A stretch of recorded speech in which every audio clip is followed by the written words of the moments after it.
नमस्ते। आज हम अध्ययन करेंगे कक्षा 9 की हिंदी पाठ्य पुस्तिका कृतिका भाग 1 का चौथा अध्याय माटी वाली, जिसके लेखक हैं विद्यासागर नोटियाल। तो इनका जो जन्म स्थान है उत्तरांचल, उसी स्थान का यहाँ विस्थापन की समस्या का यहाँ चित्रण किया है, सजीव चित्रण किया गया है माटी वाली के द्वारा कि किस प्रकार से गरीब लोग विस्थापन की समस्या से जूझ रहे हैं, किस प्रकार से वो सामना करते हैं।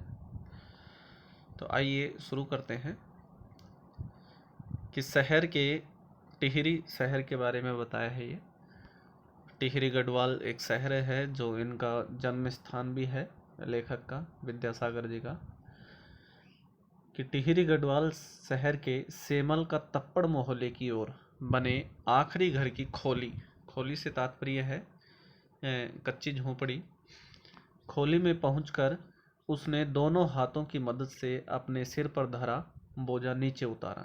तो ये माटी वाली के बारे में बता रहा है कि सेमल जो टिहरी गढ़वाल जो शहर है उसके सेमल का तप्पड़ मोहल्ले की ओर बने हुए आखिरी घर की खोली या उस झोपड़ी में पहुंचकर उसने दोनों हाथों की मदद से अपने सिर पर रखा हुआ वह बोझा नीचे उतारा। मिट्टी से भरा एक कंटर या कह सकते हैं कनस्तर अब उस माटी वाली ने नीचे उतारा। टिहरी शहर, इसका पूरा नाम है टिहरी गढ़वाल, जो उत्तरांचल में है, कि टिहरी गढ़वाल शहर में शायद ऐसा कोई घर नहीं होगा जिसे वह न जानती हो या जहां उसे न जानते हो, अर्थात सभी लोग उसे जानते हैं, उससे परिचित हैं।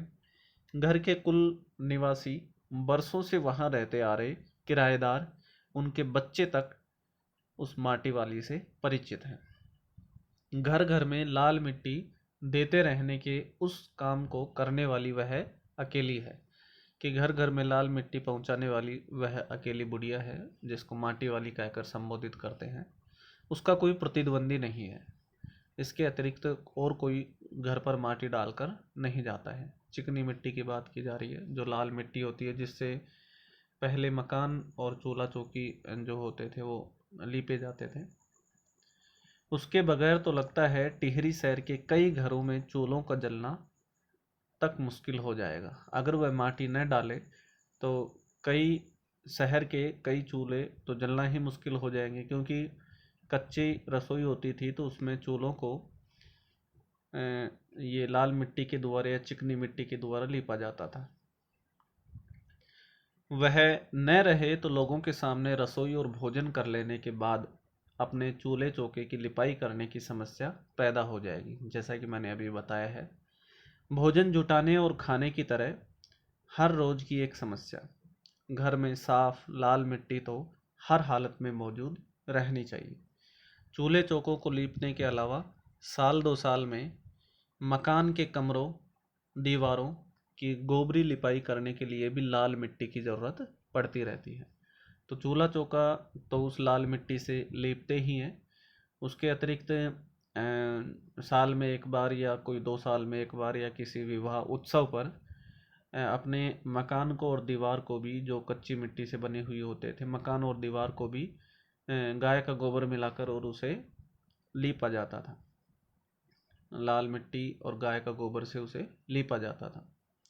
शहर के अंदर कहीं माटा खान है, अर्थात लाल मिट्टी की वो खान है, खान नहीं है, वो शहर से थोड़ा बाहर है।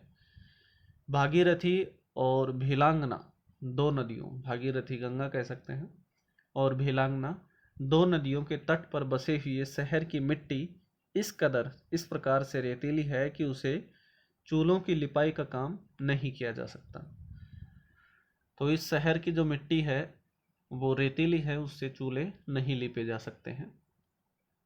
आने वाले नए नए किराएदार भी एक बार अपने घर के आंगन में उसे देख लेते तो अपने आप माटी वाली के ग्राहक बन जाते थे। जो भी वो यहाँ के रहने वाले स्थायी लोग और उनके बच्चे तो उनको जानते ही थे, जबकि जो नए किराएदार आते थे वो भी माटी वाली को देखकर उसको अपना ग्राहक, माटी वाली को देखकर उसके ग्राहक बन जाते थे।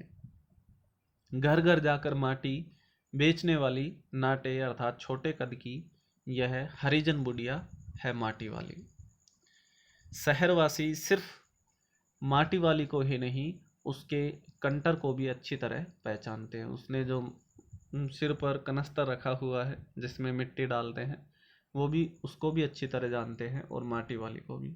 कहने से तात्पर्य है कि उसके सिर पर रखे हुए कनस्तर को देखते ही समझ जाते हैं कि ये वही माटी वाली है। रद्दी कपड़े को मोड़कर बनाए गए एक गोल डिल्ले। डिल्ले मतलब कोई भी कपड़ा होता है, उसको इस प्रकार से मोड़कर और सिर पर रखा जाता है जिससे कि वो भार कम लगे, वो जो कनस्तर का भार कम लगे। जैसे कि गांव में अब भी एक कोई भी पुराने कपड़े को मोड़ तोड़ कर सिर पर रखा जाता है, उसके ऊपर वजन रखा जाता है, तो इस प्रकार से उसको डिल्ला कहा जाता है। तो रद्दी कपड़े को मोड़कर बनाए गए एक गोल डिल्ले के ऊपर लाल चिकनी मिट्टी से छुलबुल मतलब पूरा भरा हुआ कनस्तर टिका रहता है। उसके ऊपर किसी ने कभी कोई ढक्कन लगा हुआ नहीं देखा। कनस्तर के ऊपर अपने कंटर या कनस्तर को इस्तेमाल में लाने से पहले वह उसके ऊपरी ढक्कन को काटकर निकाल कर फेंक देती है, ताकि उसको भरने में और उंडेलने में डालने में ज़्यादा दिक्कत महसूस न हो। ढक्कन के न रहने पर कंटर के अंदर मिट्टी भरने और फिर उसे खाली करने में आसानी रहती है। उसके कंटर को जमीन पर रखते रखते सामने के घर से 9-10 साल की एक छोटी लड़की कामिनी दौड़ती हुई वहां पहुंची और उसके सामने खड़ी हो गई। और वो कामिनी जो छोटी बालिका है वो कहती है माटी वाली से कि मेरी माँ ने कहा है जरा हमारे यहाँ भी आ जाना। तो माटी वाली प्रत्युत्तर देती है कि अभी आती हूँ। घर की मालकिन ने माटी वाली को अपने कंटर या कनस्तर की माटी कच्चे आंगन के एक कोने में उंडेल देने के लिए कहा, और ये कहा कि तू बहुत भाग्यवान है, चाय के टाइम पर आई है हमारे घर, कि अब चाय बनाने का समय है, कि चाय बन रही है और चाय के समय पर आ गई है। तू भाग्यवान है क्योंकि तुझे भी चाय मिल जाएगी। भाग्यवान आए खाते वक्त, कि खाते वक्त जो लोग आते हैं वो भाग्य से ही आते हैं। ऐसा कहा भी जाता है कि दाने दाने पर लिखा हुआ है खाने वाले का नाम, इसलिए उसको भाग्यवान कहा है। वह अपनी रसोई में गई और 2 रोटियां लेती आई, वो जिसके यहाँ माटी डाली गई थी। रोटियां उसे सौंप कर, माटी वाली को सौंप कर वह फिर अपनी रसोई में घुस गई। तो माटी वाली के पास अपने अच्छे या बुरे भाग्य के बारे में ज़्यादा सोचने का वक्त नहीं था कि मेरा अच्छा भाग्य है या बुरा भाग्य है। घर की मालकिन के अंदर जाते ही माटी वाली ने इधर उधर तेज निगाहें दौड़ाई। हाँ, इस वक्त वह अकेली थी। चारों तरफ देखा तो उसने पाया कि वह अकेली थी, कोई उसके समीप नहीं था, उसे कोई देख नहीं रहा था। उसने फौरन तुरंत ही अपने सिर पर धरे ढिल्ले, जैसा कि मैंने बताया था कि वो पुराने कपड़े को मोड़ तोड़ कर एक गोल आकार देकर उसे सिर पर रखा जाता है जिससे वजन कम प्रतीत होता है, चुभता नहीं है ऊपर रखा हुआ। तो अपने सिर पर रखे हुए ढिल्ले के कपड़े के मोड़ों को हड़बड़ी में, जल्दबाजी में एक झटके में खोल लिया और उसे सीधा कर दिया, फिर उसे इकहरा कर दिया, और वह पूरी तरह खुल जाने के बाद एक पुरानी चादर के एक फटे हुए कपड़े के रूप में प्रकट हुआ, वो जिसका डिल्ला बनाया हुआ था। वो एक पुरानी चादर का फटा हुआ कपड़ा था। मालकिन के बाहर आंगन में निकलने से पहले उसने चुपके से अपने हाथ में थामी 2 रोटियों में से एक रोटी को मोड़ा और उसे कपड़े पर लपेट कर गांठ बांध दी। साथ ही अपना मुंह यूं ही चलाकर खाने का दिखावा करने लगी, जैसे कि उसने एक रोटी खा ली है, 2 रोटियों खा लिया है। घर की मालकिन पीतल के एक गिलास में चाय लेकर लौटी। उसने वह गिलास बुढ़िया के पास जमीन पर रख दिया, माटी वाली के पास रख दिया चाय पीने के लिए, और संबोधन करती है कि ले, सद्दाबासी साग कुछ है नहीं अभी, कि अभी न तो ताज़ा है न बासी सब्जी किसी प्रकार की कोई नहीं है, इसी चाय के साथ निकल जा, इसी चाय के साथ रोटी खा ले। माटी वाली ने खुले कपड़े के एक छोर से पूरी गोलाई में पकड़कर, चूंकि चाय का जो गिलास था वो गर्म था, इसलिए उसको खुले कपड़े की पूरी गोलाई से उसको गिलास को पकड़कर पीतल का वह गर्म गिलास हाथ में उठा लिया और अपने होठों से गिलास के किनारे को छुआने से पहले शुरू शुरू में उसने उसके अंदर रखी गर्म चाय को ठंडा करने के लिए सू सू उस पर लंबी फूंके मारने लगी, कि जैसे कि चाय गर्म होती है तो उसमें फूंक मार के और उसको ठंडा करने का प्रयास करते हैं, उसी प्रकार से माटी वाली भी उस चाय को ठंडा कर सू सू की फूंक मारकर, लंबी लंबी फूंक मारकर उसको ठंडा कर रही है। तब रोटी के टुकड़ों को चबाते हुए धीरे धीरे चाय सुड़कने लगती है, चाय पीने लगती है। तो कहती है, माटी वाली कहती है कि चाय तो बहुत अच्छा साग हो जाती है ठकुराइन जी, कि चाय जो है वो एक तरीके से सब्जी का काम कर देता है, साग का काम कर देता है, अच्छा रोटी के साथ एक अच्छा लगान हो जाता है। ये कहना चाह रही है कि कहने से तात्पर्य है कि चाय के साथ रोटी आसानी से खाई जा सकती है, सब्जी की आवश्यकता नहीं होती है। ठकुराइन कहती है कि भूख तो अपने में एक साग होती है बुढ़िया, कि अगर व्यक्ति को भूख लगी होती हो तो वह सूखी रोटी भी खा सकती है, तीव्र भूख में उसे साग की आवश्यकता नहीं पड़ती है। इसलिए कहा है कि भूख तो अपने में ही एक साग होती है। भूख मीठी कि भोजन मीठा, कि भोजन चाहे मीठा हो या न हो, अर्थात स्वादिष्ट हो या न हो, भूख अगर तीव्र है तो वह भोजन भी स्वादिष्ट लगने लगता है।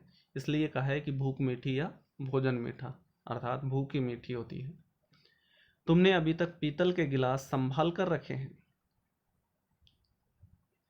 तो माटी वाले ने पूछा कि तुमने अभी तक पीतल के गिलास संभाल कर रखे हैं? पूरे बाजार में और किसी घर में अब नहीं मिल सकते ये गिलास, कि चूंकि धीरे धीरे परिवर्तन से ये पीतल के गिलास बदल गए हैं, अब स्टील और कांच के गिलास आ गए हैं, चीनी मिट्टी के गिलास आ गए हैं। तब पूछा जा रहा है कि तुमने अभी तक ये पीतल के गिलास संभाल कर रखे हुए हैं, पूरे बाजार में या फिर किसी घर में ये गिलास आसानी से मिलते नहीं है। इनके खरीदार कई बार, अब वो कहती है ठकुराइन कि इनके खरीदार कई बार हमारे घर के चक्कर काट कर लौट गए। पुरखों की गाड़ी कमाई से, पुरखों मतलब पूर्वजों की मेहनत की कमाई से हासिल की गई चीज़ों को हराम अर्थात सस्ते दाम के भाव में बेचने को मेरा दिल गवाही नहीं देता, मेरा मन नहीं मानता है। हमें क्या मालूम कैसी तंगी के दिनों में अपनी जीभ पर कोई स्वादिष्ट चटपटी चीज़ रखने के बजाय मन महसूस कर दो दो पैसा जमा करते रहने के बाद खरीदी होंगी उन्होंने ये तमाम चीज़ें, कि हमें क्या पता कि कोई स्वादिष्ट चीज़ों को नकार कर और अपने मन को नियंत्रित करके किस प्रकार से उन्होंने ये सारी की सारी चीज़ें खरीदी होंगी पूर्वजों ने, जिनकी हमारे लोगों की नज़रों में अब कोई कीमत नहीं रह गई है।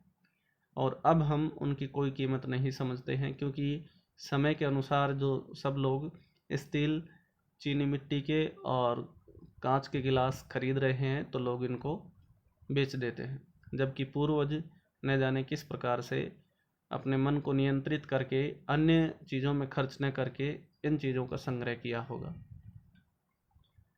बाजार में जाकर पीतल का भाव पूछो जरा, दाम सुनकर दिमाग चकराने लगता है। अर्थात पीतल का जो भाव है अन्य धातुओं से महंगा है, जैसे कि स्टील वगैरह से, इनसे महंगा है, लोहे से, स्टील से। और ये व्यापारी हमारे घरों से हराम के भाव अर्थात सस्ते भाव में ही इकट्ठा कर ले जाते हैं। तमाम सभी बर्तन भांडे, कांसे के बर्तन भी गायब हो गए हैं। तो पीतल की भांति आती है, धातु अलग होती है कांसे की, तो कांसे के बर्तन भी अब धीरे धीरे गायब होते जा रहे हैं सभी घरों से। इतनी लंबी बात नहीं सोचते बाकी लोग, कि बाकी के जो लोग हैं वो इस बारे में नहीं सोचते हैं कि किस प्रकार से हमारे पूर्वजों ने इनका संचय किया है। अब जिस घर में जाओ वहाँ या तो स्टील के भांडे या बर्तन दिखाई देते हैं या फिर कांच और चीनी मिट्टी के बर्तन दिखाई देते हैं। अपनी चीज़ का मोह बहुत बुरा होता है। मैं तो सोचकर पागल हो जाती हूँ कि अब इस उम्र में इस शहर को छोड़कर हम जाएंगे कहाँ। ठकुराइन जी माटी वाली कहती है, जो जमीन जायदादों के मालिक हैं वे तो कहीं न कहीं ठिकाने पर ही जाएंगे, कि जिनकी ज़मीन जायदाद है वो तो कहीं न कहीं ठिकाने पर चले जाएंगे। तो ये विस्थापन के लिए कहा जा रहा है। विस्थापन जो होता है वो एक स्थान को त्याग कर दूसरे स्थान पर जाने की क्रिया को कहते हैं, कि जिनकी ज़मीन जायदाद है वो तो कहीं न कहीं अपने दूसरे ठिकाने पर चले जाएंगे। पर मैं सोचती हूँ मेरा क्या होगा, कि मेरी तो कोई ज़मीन जायदाद है नहीं, और इस प्रकार से नित्य मेहनत करके लोगों की माटी डाल के और फिर मैं अपना गुजारा करती हूँ। मेरी तरफ देखने वाला तो कोई भी नहीं है, अर्थात न मैं कोई मेरा कोई सहारा है, न मेरा कोई सेवा करने वाला है। चाय खत्म कर माटी वाली ने एक हाथ में अपना कपड़ा उठाया और दूसरे में खाली कंटर या कनस्तर, और खोली से अर्थात उस झोपड़ी से बाहर निकलकर सामने के घर में चली गई।